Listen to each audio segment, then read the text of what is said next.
Randy's going to be in Alabama next week, and I'll be in Calgary, Alberta. So we got the situation surrounded. We got it covered. Yeah. And Kusala will be here, and so all is right with the world. I guess I better take my woolies with me since I'll be up there. You know, it really is interesting what we're able to do today in the world. You know, the opportunity to travel. It's kind of interesting. There was a article in one of the newspapers I was reading this week, and it talked about the person was lamenting how air travel has become less elite and less luxurious, you know. And there's a reason for that. It's become affordable, and more and more people have the opportunity to travel, you know. So there's, you know, two sides to every coin. I was standing in line yesterday. Yesterday I was down near San Diego in Encinitas teaching a ministerial class down at the Seaside Center for Spiritual Living down there. And a bunch of us went to lunch. And Dorianne and I decided we want to go back to Paris for a little bit of time this year. So I've been going back and forth about apartments to rent while we're there. And I'm standing in line at a little cafe waiting to order lunch, and I'm booking an apartment in Paris on my phone. You know, and the fellow I was with, he says, "What are you doing?" I said, "I'm just booking an apartment in Paris." He goes, "Oh, like, no big deal." You know. Oh, is that what you're doing? Okay, you know. I mean, just think about that capacity that is available to us, you know, and we sort of go, "Yeah, so what?" You know, You know, everybody's got a smart. They say smartphones are used as phones less than 10% of the time. You know, they're really something more than that, and it continues to evolve. And there are a lot of folks that, you know, that say, "I don't like the technology," and you know that. But there have always been a lot of folks that said, "I don't like the technology." People didn't like horseback riding, and we should walk. And you know, they didn't like it. They didn't like it when boats were invented. You know, we should stay home. And they didn't like it when, you know, you go all the way up. There have always been people say, "Oh no, this is the end of humanity. This new technology will destroy who we are." And every time, what it has done is enhanced who we are. It has given us more options, more freedom. And it's kind of interesting that, you know, yet there seems to be a fairly kind of a focus on, well, what's wrong with that? Well, I think there's a lot of us human beings that we basically, for whatever reason, our main energy is about finding fault with or seeing how this is leading us in a negative space. And so you look for evidence that fits your worldview. And on the other hand, you could look at it differently and have a different experience. So that's what we talk about here is, you know, are we conscious of the worldview we're creating for ourselves and we're living from? And this book we've been talking about for a couple of weeks now, The Law of Divine Compensation by Marianne Williamson, is really about that in terms of kind of giving us a fairly nice, concise, fairly short book on some of the basic principles and how we apply them. And the books didn't come in again this week, but we know they're coming. It's all that technology. It's completely... But you can download one on your Kindle right now. Okay, so... And this is the basic idea in the book. And we've shown this every week. It's by aligning yourself with thoughts of infinite love for yourself and others, you gain dominion over the lower thought forms of the world. When I really focus on thoughts that come from love, I'm drawn into the drama of the negativity a lot less, maybe not at all, eventually. So when I'm experiencing a lot of drama in my life, you know, when I feel like, you know, I hear something and I get all upset, you know, what I need to pay attention to that, because what that is letting me know is that I have been thinking in a way that has made me susceptible to be drawn into an energy that I don't want to be in. You know, we talk about, you know, this is not just about positive thinking. This is really about developing a strong mind.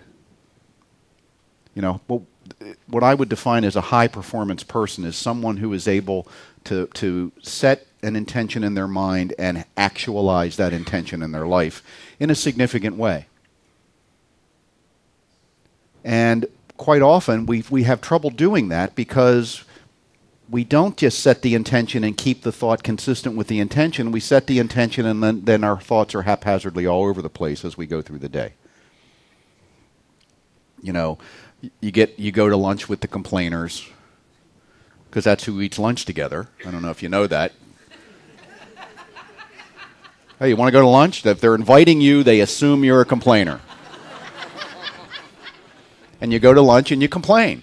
You know, about what? Whatever the topic is. Somebody can, I'm getting married next. Oh, isn't that wonderful? You know, I hate marriage. You know? It's really interesting. And we think, well, I'm not like that. Well, you're with them and you're in the conversation. You know? Or the people that, when we just, you know, we had a recent election here. You may have heard about it. And they're celebrating it tomorrow.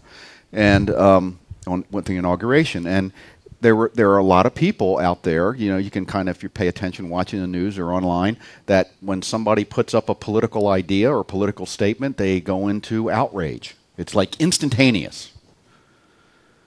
You know, and we're seeing that now in you know, the issues around the gun control and around the fiscal cliff and around whatever else is going on.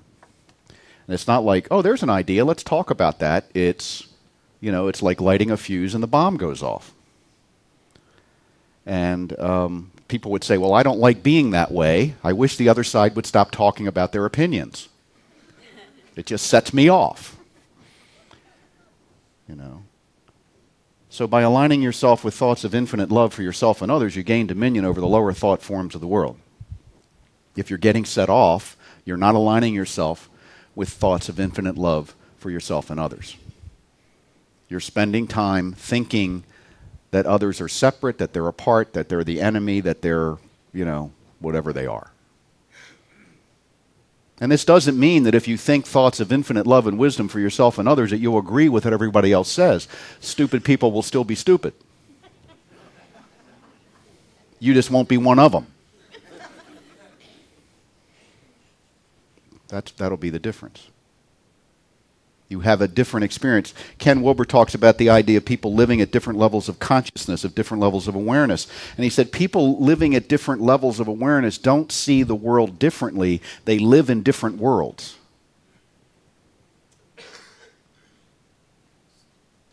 The world that you live in, that you experience, is based on the consciousness that you have created in your mind up to this point in your life. And if you don't like the world you live in, you're not probably going to be able to change the outer world too much. Maybe it's time to change the inner world to one that's more accepting, more loving, more filled with possibility. So that's really what this is about. She says, we may have made mistakes in our past, but we're not bound by those mistakes in the present. As long as we're willing to think now as we did not think then, act now as we did not act then, clean up in the present what needs to be cleaned up from the past, and be now who we were not then. In other words, if you keep thinking the way you're thinking, your life's going to keep looking the way it was looking. And if you want to change your life, something's got to change, and that something has to be inside you. So as we set intentions at any point, you know, beginning of the year, doesn't matter, the intention has to be to think and do and be something different. Or differently, at least. Or nothing's going to change. Getting angrier doesn't work, by the way. You'll find more things to get angry at. What has to change is what I have to do, my spiritual practice is about elevating my consciousness to a more loving and receptive consciousness. Now, people are afraid, well, if nobody gets angry, nothing will change. Well, we don't know that. We've never tried it. But there's been a whole lot of anger for the whole length of humanity, and, you know, things change, but usually despite that. While the people that are visible are shouting at each other, there's people behind the scenes doing the work to make things better.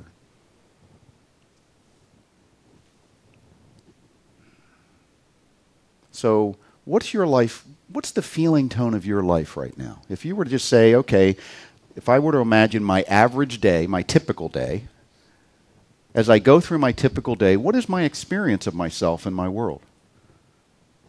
Am I going through with a smile on my face? You know, is it like driving down the street in a convertible on a sunny day kind of a life? Or is it with your mouth duct taped in the trunk while somebody drives you into the desert kind of day?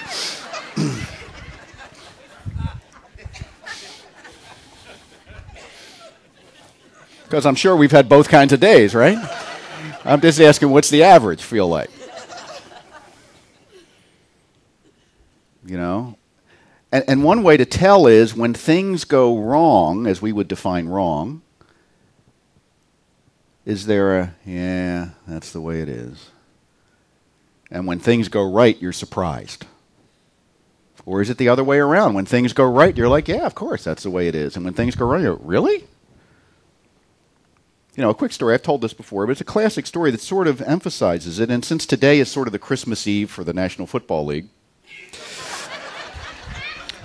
you know, there's 4 teams playing, 2 of which will continue on to the Super Bowl in 2 weeks, our greatest national holiday. And, you know, but the winning and losing, so because of that, I'm going to tell a baseball story.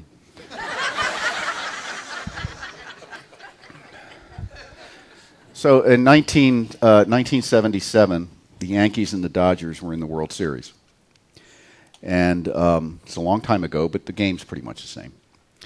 And there was a guy named Reggie Jackson that played for the Yankees. And he'd been with the Oakland A's, and he was known over the years as Mr. October because he always hit home runs in October when the World Series was. Today he'd probably be called Mr. November because they've lengthened the playoffs and the World Series in November. But anyway, he was Mr. October, and he would just get up, and he had this incredible capacity. He was what you would call a high-performance person in a high-performance profession. He stood out because of his ability to win the big game. So they were playing, I think it was the 5th game, they were playing in L.A. L.A. was up. If they'd have won that game, they'd have won.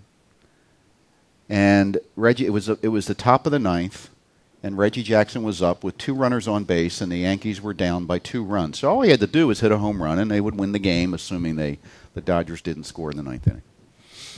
And I was watching that game. I remember that game. And there was a pitcher, the rookie pitcher for the Dodgers was pitching. So Reggie struck out. Ended the game. You know, okay, ends the game. But that didn't end it. He went in the dugout, and he started throwing bats and helmets and stuff out on the field, and he threw the Gatorade thing out on the field, and he was smashing his fists against the wall. And the camera, they didn't go to commercial. They kind of stayed on it, right? And you're probably thinking, that big baby, you know, he struck out. But, you know, I bet if you could get into his head, what was going on there was, there is no way I just did that. That is so unlike me. He couldn't believe that he had failed. See, he didn't take failure in stride. You know. And the pitcher, Bob Welch, who was pitching, was probably a little surprised too. I just struck out Reggie Jackson. That's not like me either. I just struck out Mr. October. So what happens then in that kind of mind that Reggie Jackson obviously had was, that could not have happened. You wait until I get another chance. So they had an off day, and then they went to New York. And the 6th game, Reggie came up, and anybody remember what he did? 3 home runs on 3 consecutive pitches, one of which was thrown by Bob Welch. So you can't keep a superstar mentality down. When adversity hits, they come back stronger. You know, and I'm not saying we should act that way and throw tantrums, but you know, it's not bad to talk to yourself inside that way when things don't go your way. Well, that's the way it is. Too bad. What am I going to do? I'm used to failure. You know, woe is me. You know. Now, what do you do when things don't go well?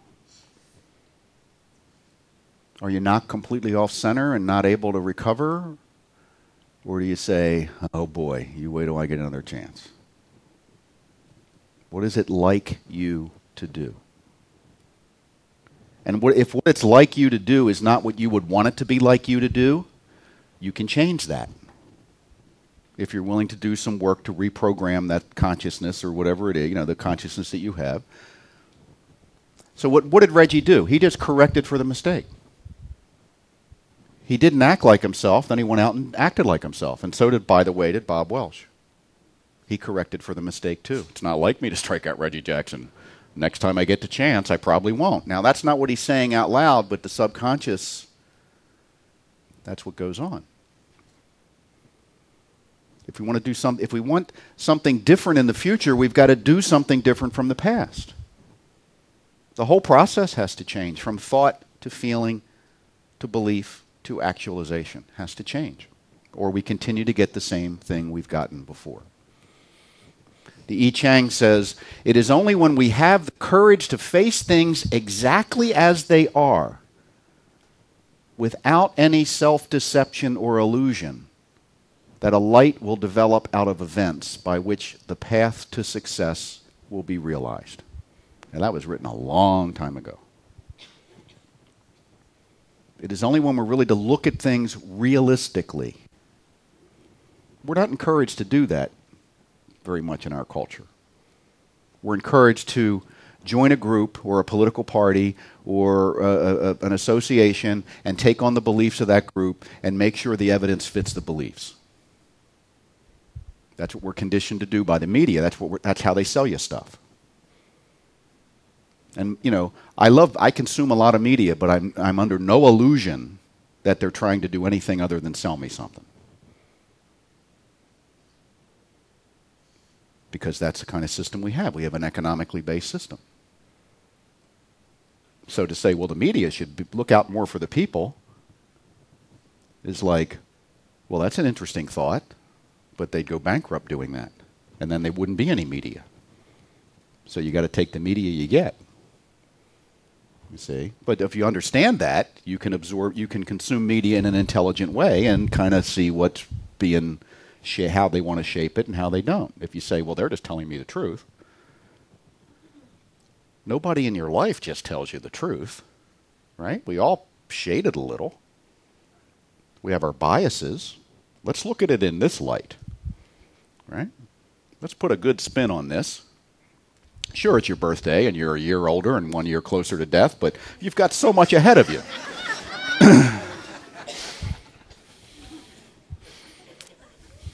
They wouldn't sell a lot of birthday cards if they told you the truth, right?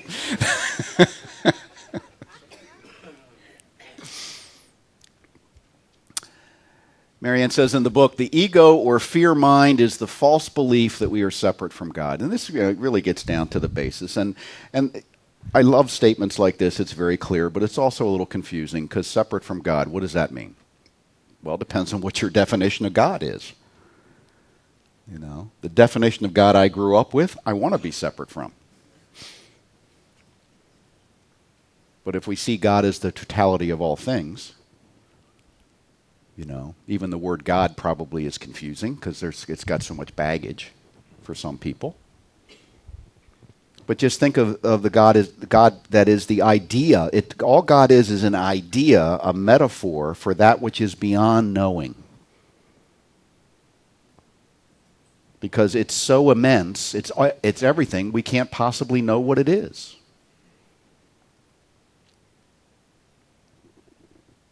But if we get that it's everything, it's infinite, it's all-inclusive, then we can't be separate from it. And if you think of it, my suggestion is the best way to think about God, if you're coming over from an Old Testament kind of Yahweh kind of a worldview, is think of it like the Force in Star Wars. It's probably the most accurate representation that human beings have come up with so far, which, by the way, Joseph Campbell came up with. Feel the Force. It's within you. Be in connection with that intelligence that is that divine intelligence. There isn't a being in the sky, an old white guy with a beard sitting in an office in a place called heaven with a jacket with a big gold G on his pocket, watching you on his computer, and it has a smite button.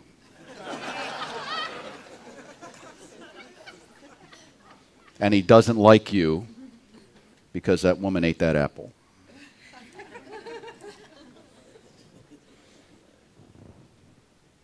Now, if that's your view of God, be separate. But no, that's a version of a human projection, which is all God can ever really be, because all we can know is our own projection. You know, in the Old Testament, there's at least 14 versions of God. New Testament, there's several as well. Depends on who's speaking. So which one is true?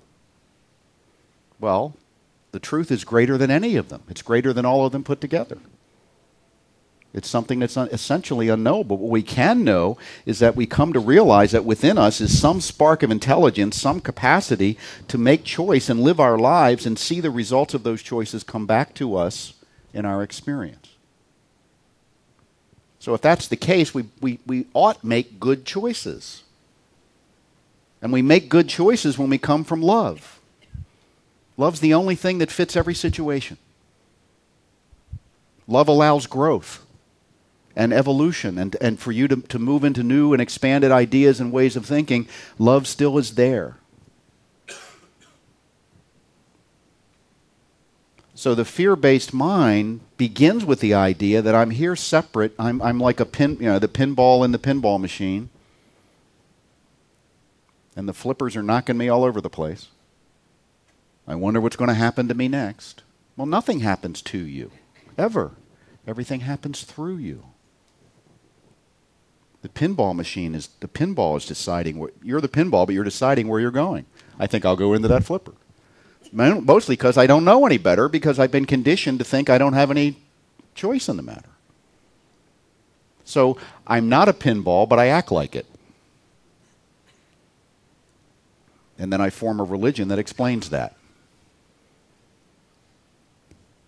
It's kind of what happened.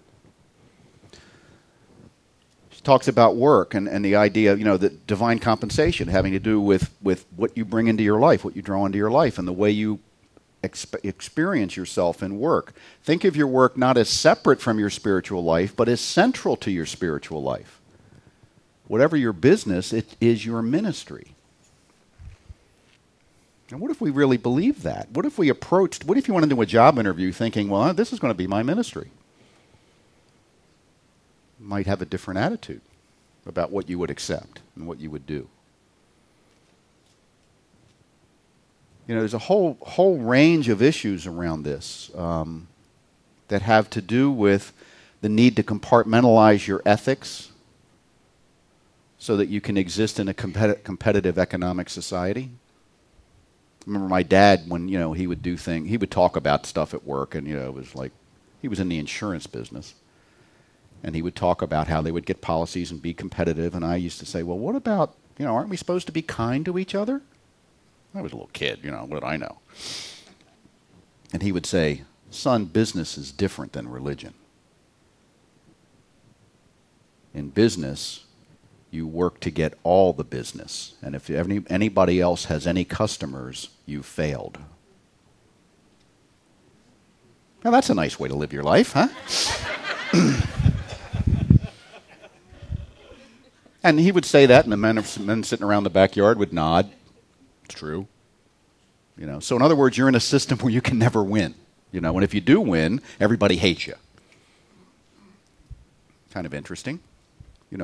Have you ever done anything for money that you're ashamed of? I'm not looking for hands. Yeah. Yeah, I heard Margaret will sing anything.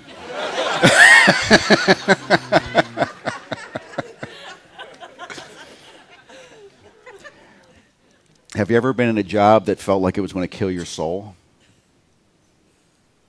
I remember one time when I first moved to Florida, I wanted to be a police officer, which I'd been a minute, but A, it took a while, and B, they were very suspicious of people that moved down from up north and wanted to be police officers in Florida. And so I wasn't getting any work, so I took a job. I thought this would be cool. I went to work for the New York Yankees. They had a minor league team that played in Fort Lauderdale, and they had put an ad in the paper, worked for the New York Yankees. I went in, they had me selling tickets to the minor league team by phone. Telemarketing. And I'm thinking, well, I can do that. And it was in the stadium, so at least it was kind of cool. And, you'd start calling mainly businesses and stuff trying to get them to buy, and it was just awful. I mean, I was by lunchtime the first day, if I'd have had a gun, I'd have used it on myself. It was just awful, and I think I quit after a day or two. And it wasn't that I felt I was cheating anybody or anything, but it was like, what's the point? Is this what I want to do with my life? And we have to make tough choices sometimes. You got to feed your family. But on the other hand, again, the consciousness with which we enter the workforce is the consciousness that we bring to it, and the results that we get will match that consciousness. So that's something to think about. Just as we look to food to fuel our physical selves, we should look to meditation and prayer to fuel our spiritual selves. Meditation and prayer, spiritual practice, the two main components of any spiritual practice. And, this is where people go, the eyes start to glaze over. He's going to talk about meditation and prayer again. I tried it, and it was like, I had to miss the Today Show for a whole week.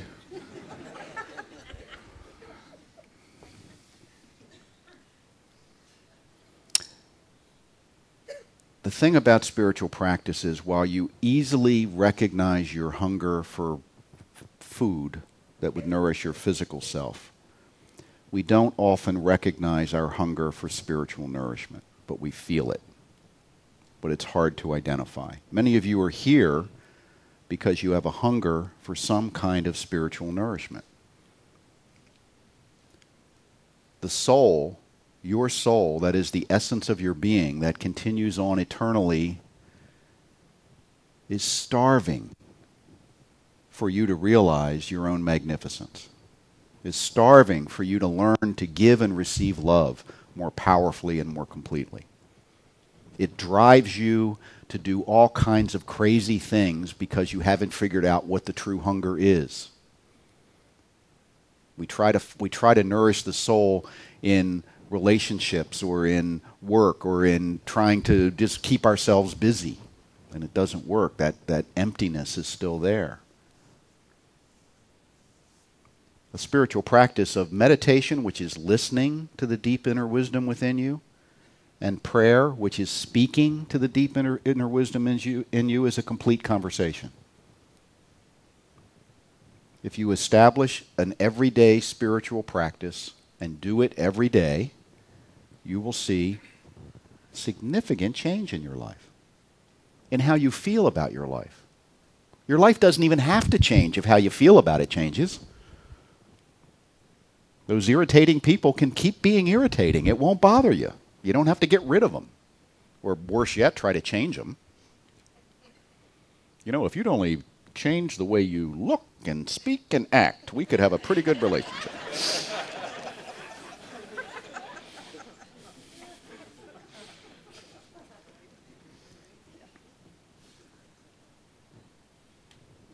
Usually by the time you're about 16, 17, 18, you begin to notice that something's missing.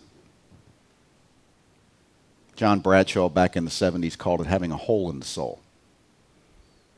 That something was, and it was described, I've seen it described as something that was supposed to happen that didn't happen. And we grow into adulthood, and we may be continuously be aware of that feeling, or we may lose track of it, but we keep searching for some way to fulfill that need. And the outer world just can't do it. My experience of more money or more sex partners or more status or whatever it may be, while that can bring some sense of happiness into my life, it can't bring fulfillment.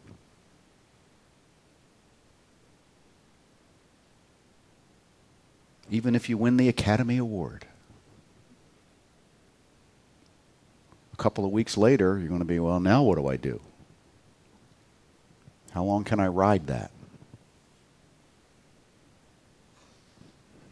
spiritual practice is the way to realize the connection you seek that already exists within you. And when you connect with yourself fully, wholly, and completely, you can then connect with others fully, wholly, and completely. That's how it works. As within, so without. What led Mother Teresa go into Calcutta and work with children with AIDS, which was dangerous to do then? She realized the radiance within herself. Only then could she see the radiance. People say, oh my God, you're so sacrificed. She goes, no, I'm not. I'm having the time of my life. Everywhere I look, I see beauty. Spiritual realization causes us to accept what is as beautiful. Not only accept it as beautiful.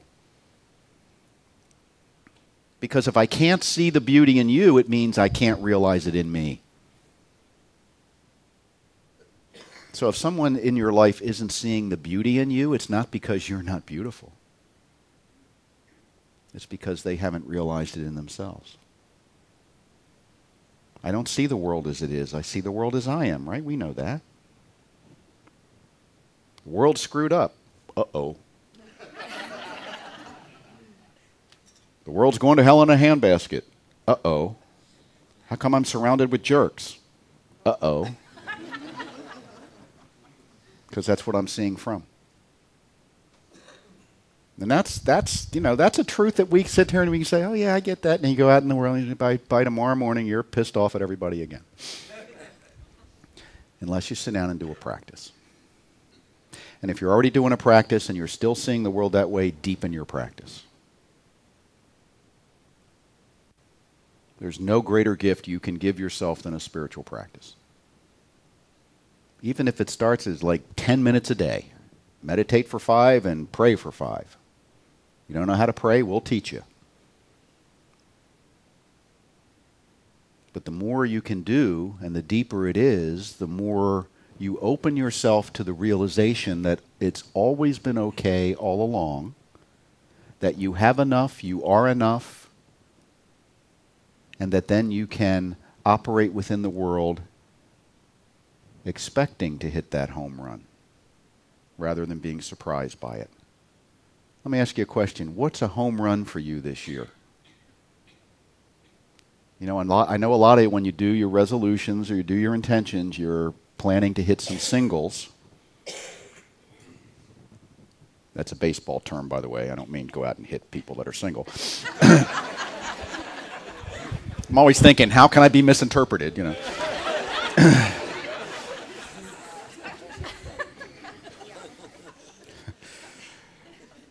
We'll let that go. But what would be a home run for you this year? What would be a home run for you that you would be able to say, yes, that's who I am? And it would merely affirm the highest vision of yourself. Is it winning the World Series? That was for Reggie Jackson. That was the line of work he was in. What will be a home run for you at home and your family? What will be a home run for you in your work and your creative life? What will be a home run for you for a vacation this year? Are we even thinking in those terms, or are we planning to lay down a sacrifice bunt? Because you know how things are. In this economy, you know, there were more millionaires created in the United States in 2009 than any other year in history. Somebody was thinking differently. Somebody was saying in this economy and going, yeah. Kind of interesting. Before that, by the way, it was during the Great Depression when the most millionaires were created. Somebody was looking at the world through a different lens. So Marianne in the book gives 3 spiritual steps that you can help to use in your growth. 1, be grateful for what you have, which Margaret opened with in that beautiful song, and we did in the meditation, is be grateful, not grateful for what I have in the sense of the old time. Well, just be grateful you've got anything, you know. You know, when I was a kid, you know, be grateful for what you have. We don't have much, but we're grateful for it because God is mad at us. If God loved you more, you'd have more. You know, it was kind of a groveling gratitude, you know. No, that's what I'm talking about. I'm being grateful for what you have because everything in your life has been a gift. We may not have seen everything as a gift, but everything in life has been a gift. And the next thing is clean up whatever you need to clean up. Oh, crap. I hate this, you know? Because some of us have made a mess. You know? Clean it up. You may have some relationship cleaning up to do. First within you, then if appropriate with the other person. You don't go try to clean up a relationship where you'll be in jeopardy, where your safety would be in jeopardy. But you need to clean it up inside of you. Some of you have some, I forget the term. What's the term where you have to give something back? Amends. Thank you, somebody from the recovery movement. You have to make amends. You have to make amends. Make an inventory of where you need to make amends. And at least, again, the person may not even be around anymore. Make the amends within yourself. If I haven't cleaned up an old issue, it's still there within me active. It still bears on how I see myself and what my potential is. You need to clean up the messes. Maybe you need to have some difficult conversations. Cleaning up a mess can be getting out of an abusive relationship where you're the abusee. People that love themselves neither abuse nor get abused.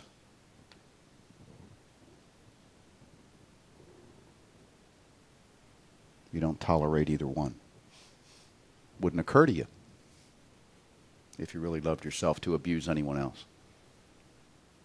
And certainly you wouldn't put up with being abused. In any way. By anyone. Ever.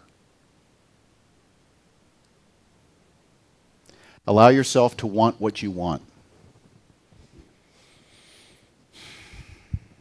This is another thing I was told not to want very much. Because, you know, somebody had to work for whatever I wanted as a kid. We are, as a human being, sometimes the Buddhist philosophy is misunderstood as you should not have any desires. If I desire not to have any desires, that's desire. It's one of those spiritual catch-22s. As a human being, you are a wanting animal. You want stuff.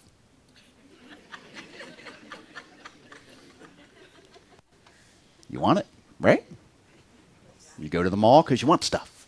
You go to the singles bar because you want somebody. Right? You come here because you want something.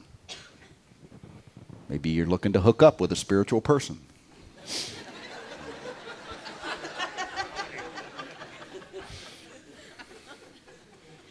Maybe you're here to expand your multi-level marketing downline. No. Not here.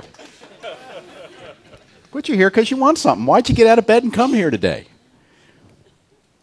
You know, there's football games on in like 30 minutes. We'll have you out in time, don't worry.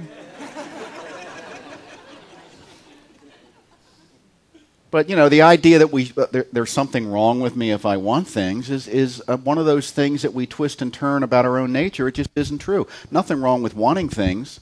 The problem is when you try to fulfill your wants in an unintelligent way. When you try to fulfill your wants by denying someone else something. Or see yourself in competition with someone else. Or try to take away something. Or I'm going to fill my want with a sense of revenge or anger. Or I'm going to fill my want out of greed. That's when it's a problem. If you really, see, here's what happens. When you really get in connection with who and what you are, the stuff you want makes sense. It doesn't hurt the planet. It doesn't hurt the people. It doesn't hurt you. But it's not like we're not going to want. Matter of fact, what you want can tell you a lot about your own sense of self-identity. What am I going after today? You know, some people just want to take a nap. Take a nap. Allow yourself to want what you want. Don't put the restriction there, but look at it and say, does this make sense for me? Does this contribute to who I am and who I'm choosing to become? Is this consistent with the kind of person I see myself to be, not the kind of person I'm trying to impress someone else with? So this is a good way to look. These three things. Be grateful for what you have, clean up whatever you need to clean up, and allow yourself to want what you want. You notice that's the order they're in, by the way.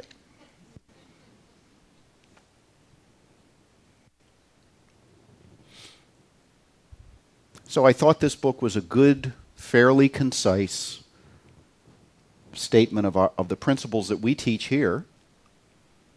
And, you know, I thought Marianne, there's nothing really new in the book. If you've read all her other books, it's just a little more concise.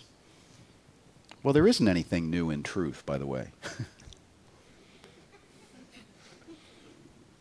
Giving something away here. And I was teaching a ministerial class yesterday. We were talking about something about giving talks, and I told the story. Dr. Roger Teal, who's pastor in the Denver Mile High Church, which is our largest religious science community. They have about 16,000 members. They're huge. If you're ever in Denver, check it out.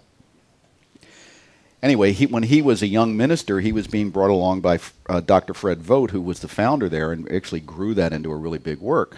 And one Sunday morning when Roger was a brand new minister, he gets a call from Dr. Fred saying, "I'm not feeling well. I need you to go give the talk today."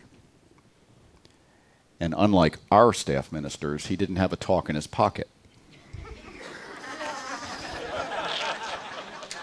And he said, "Well, Dr. Fred, I don't have anything prepared." And Dr. Fred said, "Roger, we only have one talk. Go give it." And that's kind of the truth. You know, the talk is, it's all God, you're magnificent, now go act like it. Namaste.